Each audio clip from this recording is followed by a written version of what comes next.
Olmanke tulfate ka anafena olte rakinaaf gadado kanafana rigite anohum nan qabu watoko singodo du'e baadu sile ansine hirafadu anohum nan qabu watoko singodo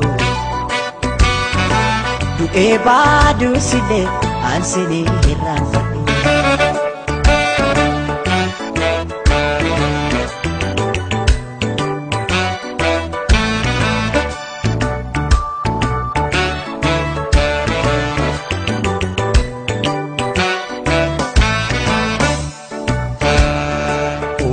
Dande suku ya barafakatu naragasif baha kana kagenjirto rabana fi ume undaki tutulche kisa kifi bifake wal kitabareche Dande suku ya barafakatu naragasif baha kana kagenjirto rabana fi ume undaki tutulche kisa kifi bifake wal kitabareche Jireenyi ko mali, jireenyi dachira, si mali nan tabu, wahundi wamara, anohum nan kabu, watoko singodu, du'e badu sile, ansini hiran. Jireenyi ko mali, jireenyi dachira, si mali nan tabu, wahundi wamara, anohum nan kabu, watoko singodu. Du'e badu sile ansini hirafadu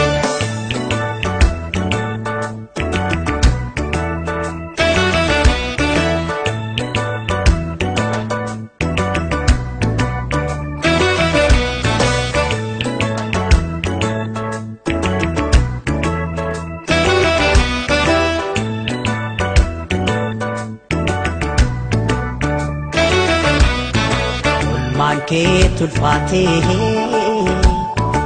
ka anafina olte rakinaaf gadado kanafana rigite anohum nan qabu watoko singodo du'e baadu sile ansini hirafadu anohum nan qabu watoko singodo du'e baadu sile ansini hirafadu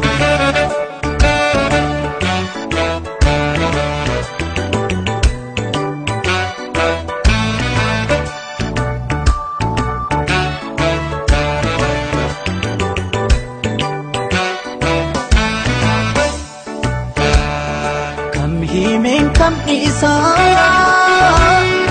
wana tinaftate rakkanane rakkate gadinane gaddite obseto bektuto ya gota jadada nafjirado male madan jeda sila kam himen kam isa wana tinaftate rakkanane rakkate gadinane gaddite obseko bektuko ya gota jadada nafjirado male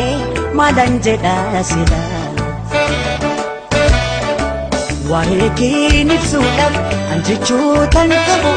yoo jirtun anjira kanaan ajjin jiru anohum nan qabu watoko singodu du'e badu sile ansini hirafadu wahekin ibsuudhaaf Anjichuutan qabu yoo jirtuun anjira kanaan achiin jiru anoo humnan qabu waa tokko si godhu du'ee baduu silee kan silee irraan fedhu.